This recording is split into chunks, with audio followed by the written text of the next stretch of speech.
Hi everybody. This week I thought I'd do something a little bit different with our weekly and daily devotionals and do a video devotional. So my name's Shane Kreitz. I'm one of the pastors here at Shawnee Alliance, and it's great to be with you today.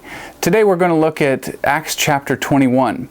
Now what's happened here is that Paul has been arrested in Jerusalem, and he's really for no reason. He was just worshiping at the temple. People made up stories about him and arrested him. And then when he was imprisoned, it came time for him to make his defense against the charges that were brought against him. And this is what he did. As the soldiers were about to take Paul into the barracks, he asked the commander, "May I say something to you?" "Do you speak Greek?" he replied. "Aren't you an Egyptian who started a revolt and led 4,000 terrorists out in the desert some time ago?" Paul answered, "I am a Jew, from Tarsus in Cilicia, a citizen of no ordinary city. Please let me speak to the people." Having received the commander's permission, Paul stood on the steps and motioned to the crowd. When they were all silent, he said to them in Aramaic, or in Hebrew, "Brothers and fathers, listen now to my defense." When they heard him speaking to them in Aramaic, they became very quiet. Paul finds himself here in a place where there are some obvious misunderstandings. And for that matter, there are some people who have ill intentions towards him. They want him arrested, they want him shut up and put away. And in the midst of this, he finds himself losing things in translation. Some things are getting lost in translation.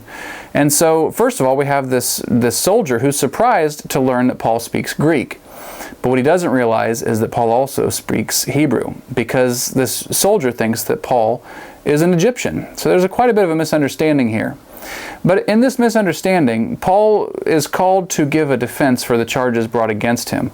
And when he does so, he's very careful to use the language of his accusers, to use the language of his fellow Jews. And this is a significant thing.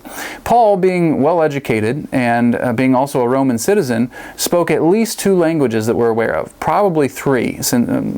Hebrew and Aramaic are closely related, however they are different. But Paul also spoke Greek. Roman citizens spoke Greek, but the Jews stuck with their original and their language of Hebrew. And so notice what Paul does. When he speaks to people, he doesn't speak over their heads. He doesn't speak to them as a high and mighty Roman citizen. He speaks to them in their language. You know, this is the takeaway. This is what I think is important for us to realize. Whenever there's a misunderstanding between ourselves and others, or for that matter, when we're called to give a defense for charges that are brought against us, it's so important that we speak the language of the people who are listening to us.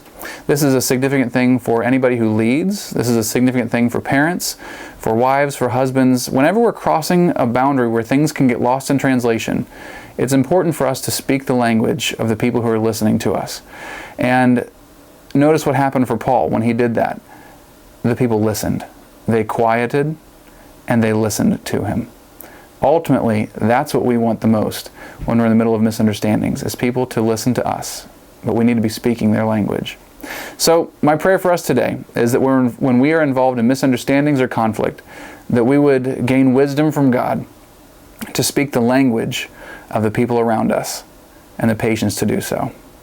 So have a great day. I'm looking forward to seeing you several times this week as we do our devotions and interact together.